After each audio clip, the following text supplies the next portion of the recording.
Mesdames, Messieurs, Else Joseph, une personne qui est intéressante à découvrir. Nous avons passé 7 minutes avec elle au bureau de l'UMP à Champs-de-Mézières. Else Joseph, c'est d'abord la secrétaire départementale à l'UMP départementale.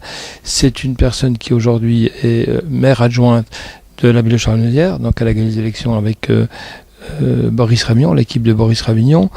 Et elle est donc en dehors de la secrétaire départementale de l'UMP depuis, quand même, n'oublions pas, 2008, poste qu'elle tient à bout de bras depuis 5-6 ans.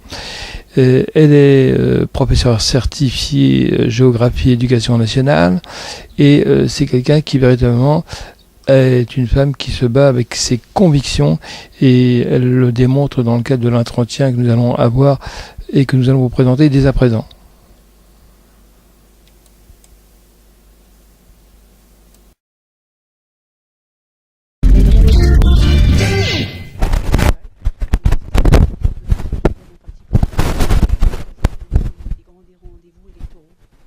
Alors l'UMP aujourd'hui dans les Ardennes, c'est combien d'adhérents? Eh bien, l'UMP dans les Ardennes, ça marche pas si mal que ça. On est plus de 1400 adhérents, plus proche d'ailleurs des 1500, avec un renouvellement des adhérents de manière un peu surprenante, c'est-à-dire des gens qu'on a vus pendant la campagne de 2007, qu'on a un peu perdus, qui reviennent, des jeunes, C'est vrai que, contrairement à ce qu'on dit dans les médias nationaux, eh bien, l'UMP n'est pas en panne, en tout cas dans le département des Ardennes, et qu'il y a une vraie volonté de faire avancer nos idées. C'est vrai qu'on a à l'heure actuelle un gouvernement qui est plutôt en panne d'idées, donc voilà, je pense que les gens, ils attendent beaucoup de nous, ils attendent beaucoup de nous en matière de propositions, et c'est vrai qu'aujourd'hui, la campagne pour la présidence de l'UMP qui est en pleine action aujourd'hui, eh bien, permet de faire parler de l'UMP, et je trouve que c'est une excellente nouvelle. Depuis que vous êtes donc secrétaire départemental, on a quand même vu des têtes d'affiche du parti venir dans le département, donc c'est quand même bon signe. Est-ce qu'il y en aura d'autres? Il y en a d'autres qui sont annoncés, mais permettrait que, comme bon, les choses ne sont pas calées, mais il y a des belles têtes d'affiche qui ont prévu de venir. Oui. À quel moment de l'année? Peut-être une avant la fin de l'année et une début février. Alors justement, donc venons-en au niveau national. J'ai lu cet après-midi, ce n'est pas vieux, que Nicolas Sarkozy se posait un peu en victime. Qu'est-ce que vous en pensez? Bon, je pense qu'on est dans un débat d'idées. Le but, c'est d'avoir le meilleur des candidats possible pour la présidence de l'UMP. Moi, je ne suis pas trop pour victime, pas victime, etc. Je pense qu'on a des bons candidats et j'attends des propositions de chacun d'entre eux pour se déterminer pour le congrès de la fin du mois de novembre. Une question d'actualité, puisqu'il y a une nouvelle manif, le mariage pour tous. Je ne pense pas que l'UMP est quelque peu divisé sur le sujet. Je ne dirais pas divisé, je pense qu'il y a au sein de l'UMP national, vous avez des gens, enfin, je veux dire, tous les courants existent, c'est-à-dire des pour, des contre, des tièdes, des moins tièdes, et je pense que ça, c'est aussi la force d'un parti. Je pense que on a vraiment des gens avec des profils et avec des idées différentes, et bon, je pense, moi je serais pas à l'aise dans un parti où on doit tous être le doigt sur la couture du pantalon, et je pense que ça, c'est aussi la force de l'UMP. C'est d'avoir voilà, des personnalités avec des profils, avec des idées différentes. Vu des Ardennes, l'affaire Big Malion, quel sentiment ça vous laisse? L'affaire Big Malion, je pense que c'est un énorme gâchis, et puis j'ai un sentiment de colère, honnêtement aussi. Je veux dire, on a dans les Ardennes, enfin il y a deux choses, hein. Il y a l'affaire Big Malion et puis j'allais dire l'affaire du financement de la campagne de Nicolas Sarkozy.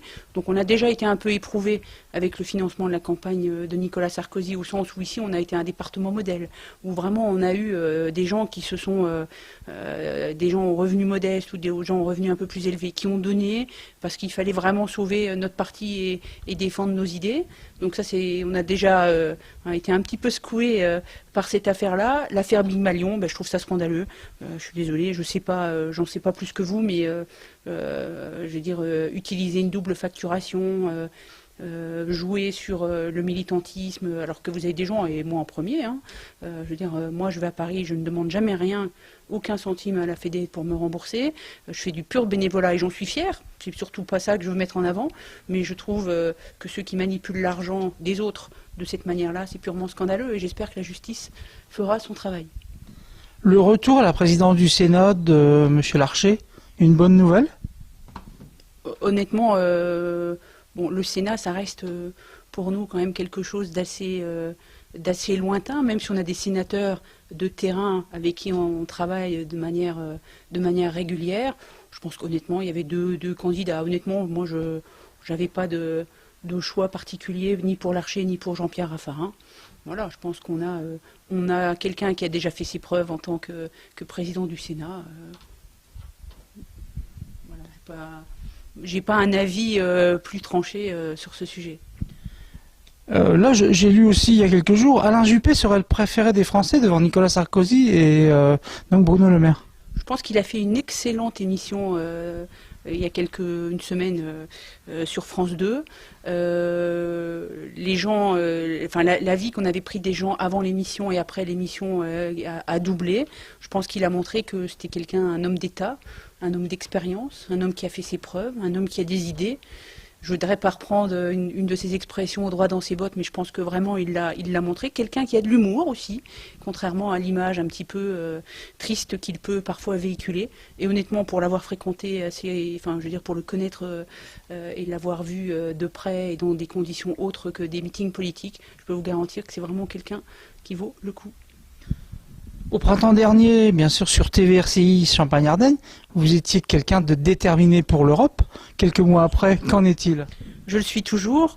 Je pense par contre que la façon dont la campagne européenne a été menée n'était pas une campagne européenne, c'était une campagne pour mettre en avant tel ou tel candidat dans notre camp comme dans le camp adverse.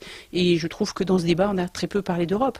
Et de nouveau, quelques mois après les élections européennes, c'est silence radio sur l'Europe, sauf on met en avant l'Europe pour dire que l'Europe c'est des contraintes, alors que c'est nous-mêmes qui nous mettons les contraintes.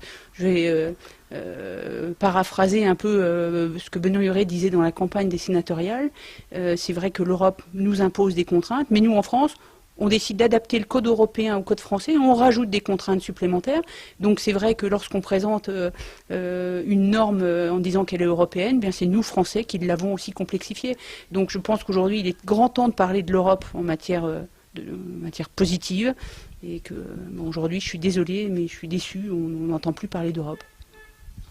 En prolongement de ce que vous dites, l'Europe vue de l'UMP, c'est quoi?